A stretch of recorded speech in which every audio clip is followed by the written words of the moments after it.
You know it's that time of the year. GTA 6. All right, well, guys, Teasers, trailers, and most importantly, gameplay. Yo, what's good? You already know I'm Kenwall, and it's showcase season. Starting at the end of May, the biggest publishers and developers share what they've been cooking up, providing updates on very anticipated games and wild reveals. Will games be confirmed for other platforms? Will Nadella show up instead of Phil? Will we get some new hardware?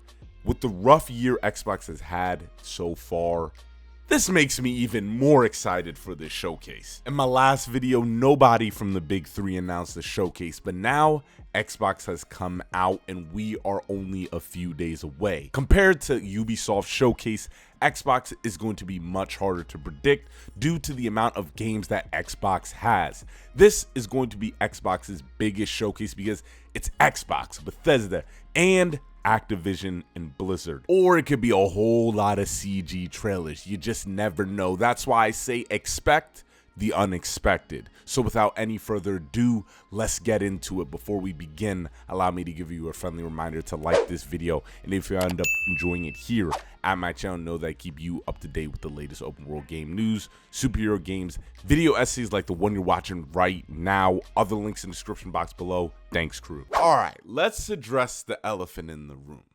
This showcase is gonna be weird. Like, they made 4 of their exclusives multi-platform this year, and more are coming, and more will be at the showcase. Whether they reveal it at the end of the trailer or at a later date, we will see, but it's coming. It's okay. It's not okay though. As someone who followed Xbox, I love their showcases, and I even loved the bad ones. We all remember Craig. I just always loved that this was a brand that was trying to improve each year.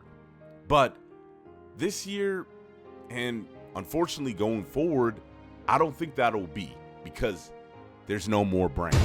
Truly, there are going to be some exciting games at this showcase, which starts June 9th, 1 p.m. Eastern Standard Time. This showcase is going to have the most amount of gameplay. I'm calling it, because this should be the showcase that shows off what the studios that they acquired in 2018, what they have finally been working on. Yeah, I'm talking about you, Perfect Dark. And it's not even just them. We got the games from last year that could potentially show up, but especially the games from 2 years ago, like Contraband. I gotta lie, this shit kind of reminds me of One for All. They just been stockpiling. Now, when the showcase is finished, there's gonna be some mysterious direct for a beloved franchise. This is definitely interesting. I wonder what Call of Duty, come on now, specifically Black Ops 6. Many reporters have been reporting this. It's been a year since the acquisition, and Call of Duty's coming out this year. Black Ops 6, well, specifically the Black Ops franchise uses this redacted theme. Come on, anybody with 2 eyes that have been playing Call of Duty know what this is. So let's go ahead and put COD up on the board as the first game showing up. Oh, and while we're at it, let's put this shit on the board, man. These are the games. I get it. They got their fan bases. They're the big ones. They're bringing in they're the cash cows. But I can give 2 shits.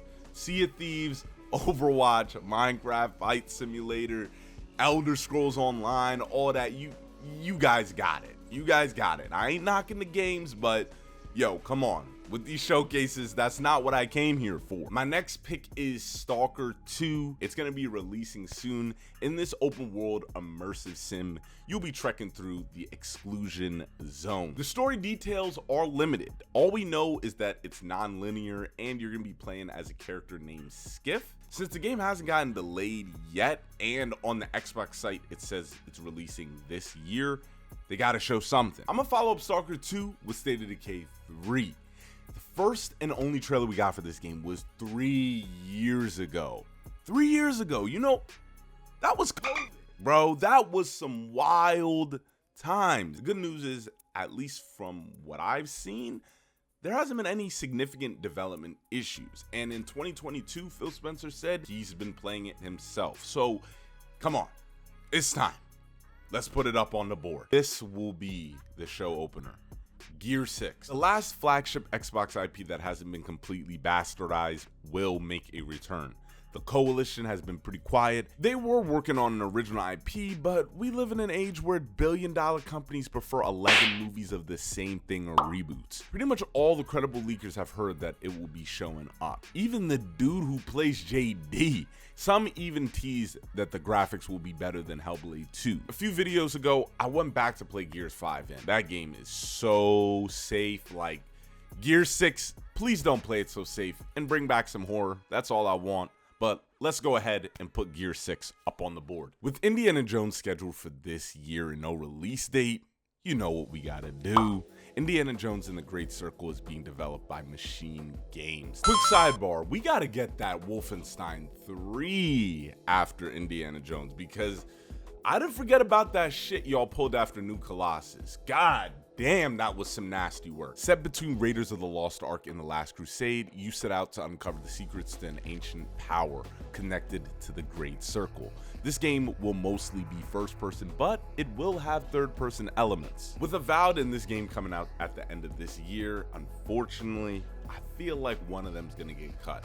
Maybe even both. Either way, there's gotta be some type of communication about this, whether that be at the showcase or them pulling a Starfield and pulling the carpet right underneath us and just ruining the show. This is where things are gonna get fun, because these are the games that we want to show up, but it's like, damn, it might because of other things and the production schedule. Anyways, let's go. We got how many games left? 1, 2, 3, 4, 5, 6, 7, 8. Easy one, Elder Scrolls 6. Not likely. That shit is not showing up. The last Doom was when? Oh shit, 2020. So it's been 4 years. From credible Xbox insiders, it's looking like we're getting the Doom game. So I'm gonna put this in the 50-50 maybe category. I wouldn't be surprised if this doesn't show up, because again, there's gonna be a lot of games that I think should be showing up even before Doom that have a little bit of a higher priority. It's gonna be difficult because just the amount of games. Perfect Dark. What is taking so long? This is just gonna be Spy Lara Croft. All we hear is a bunch of people leaving, a bunch of development struggles with this game. This isn't gonna be some groundbreaking, new genre bending kind of game. So I'm gonna put this in the maybe, because recently Jeff Grubb said this game was having development issues. Then he did an update where he was like, no, I'm actually hearing that it's making headway and that it could show up at the showcase. But I don't believe him. Towerborn. It is supposed to release this year. I don't think it got delayed. If it did, let me know. I'm gonna put this in the maybe category. If it doesn't show up at this showcase, it could show up at Gamescom. Now, Contraband. What's going on with this? New details have been revealed saying that the game is 8-player co-op. It's inspired by Payday and Battlefield Hardline, but it's still far away, which makes it seem like this game hit the reset button at one point in development. We haven't heard a peep about this game. Now, we haven't heard development issues. I want this game to show up. Out of a lot of the games that I have on this list, this is probably top 5. But I don't want to get my hopes up, so I'm gonna put this in the maybe. Marvel's Blade. This will not show up. So please sit back, let us cook, and voila! Clockwork Revolution. We saw this game last year, and the reason why I'm putting this in the maybe, there's gonna be more gameplay trailers instead of gameplay demos. I think only few specific games will get gameplay demos. Last game, South of Midnight. When I was drafting up this video, I was like, yo, this is definitely showing back up. But I rewatched the trailer, and the trailer was a whole lot of nothing. It was just setting up the story. It was it in engine? I do like the art style. I really like that Coraline kind of art style, but I changed my mind. There wasn't much that was shown at last year's showcase, so I think I'm gonna go with not likely this game is gonna. I think this one's gonna skip this year's showcase. There are gonna be a lot of games. It's going to be interesting to see how they are going to balance all of this. But I'm having a feeling that 2025 may be another 2023 kind of year, just banger after banger after banger. So I'm looking forward to that. Everything Xbox is going to do from now on, it's going to be a little weird because their brand is kind of withering away, but we're still going to be getting great games from their publishers. So it's going to be hard. It's going to be a weird time to adjust to something like that. But I'm looking forward to what their plans are going to be with all this multi-platform stuff. I want to see if they're going to address that during the showcase. What's going to happen? Until then, remember to like and subscribe, and I'll see you guys soon.